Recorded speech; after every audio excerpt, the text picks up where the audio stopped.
Hello, I'm Martin, and I do voiceover. I'm Joe, and I make websites. And we want to see if we can become business friends with business people in just 5 minutes. It could be the start of an amazing business relationship. Or it could be a complete and utter waste of time. Still, it's only 5 minutes. Start the Timer. Hello there. Who are you?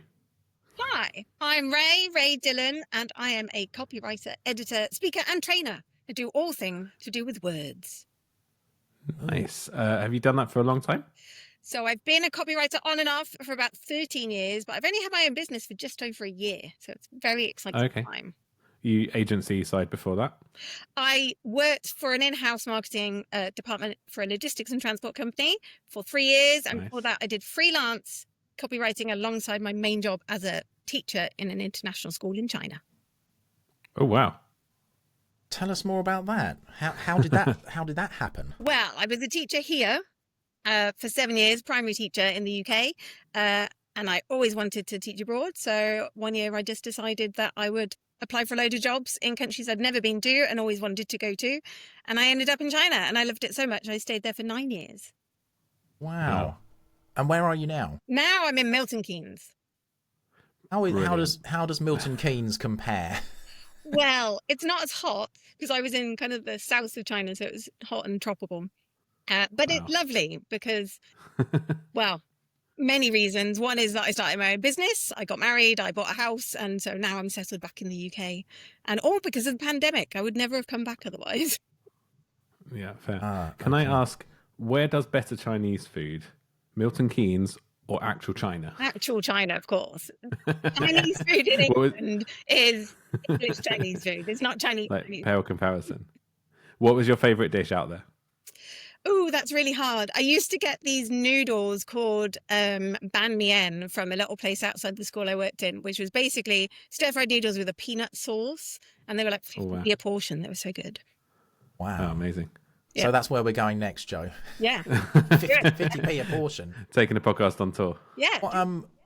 What things do you mainly write about? Do you have sort of a niche that you work in, or is it a broad? I do write about all kinds of things, but my favourite topic is travel, which you might have guessed, and well-being, because I think that's really important too. So I love writing about both of those topics. But I do have a travel blog as well as my business, so I write about a lot of my adventures there. And then have you travelled a lot outside of China then? 72 countries and counting. Wow. So, have you been to Wales? Yes, I have. I actually used to live in Wales. I used to live in Cardiff. Yeah, I went to uni in Cardiff, so I lived there for like 7 years. Oh, okay. Because I loved it. That's brilliant. Have you been to Senegal? No, I have not been to Senegal. There we go. I mean, I figured I was kind of 50-50 on random countries as to whether you've been there or not.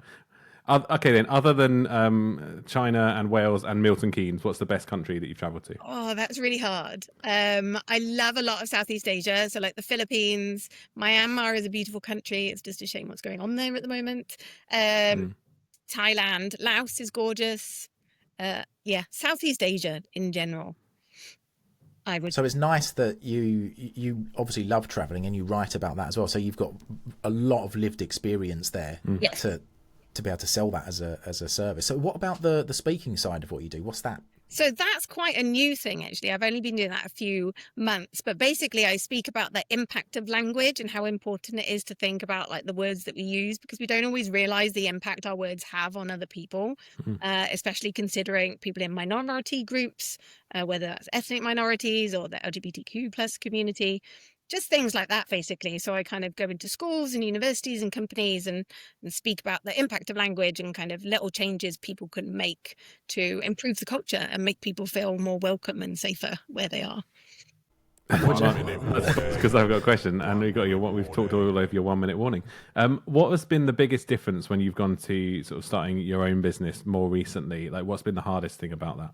The hardest thing? Well, actually, I thought the hardest thing would be working by myself and being by myself a lot of the time. But actually, I do so much networking and there's so many other business people out there that I'm not lonely at all. And it's actually brilliant. And I've met loads of people and made loads of new connections. So it's gone from being what I was most worried about to actually probably the best thing about it. In one of our first episodes, we were talking heavily about networking with someone, about networking horror stories. Have you got any networking horror stories? I don't think I have, actually. I've had pretty good experiences of. That's good. You're lucky. You've not been to any meetings at Martin's, right? What is your favourite piece of software that you use in your business? Oh, Canva. Canva. Nice. Good answer.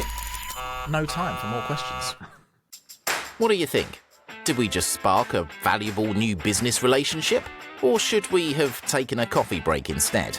Joe's good at that. We'll be back soon to try to make more business friends. We're very lonely. Do you want to be our friend? Or maybe you could suggest someone we can chat to be friends with them. Drop us an email. friends@5mbf.co.uk. I have another question, if that's all right. Martin's always breaking the format. when you plan your next trip, do you always purposely try and pick somewhere new, or do you ever go back to? Good question. I'll allow it. Good question. Thanks. Yeah, I usually try and pick somewhere new, but I am happy to go back to places my spouse hasn't been. So. Can I suggest Senegal? Have you been there? No. I will Can't add it to my recommend list.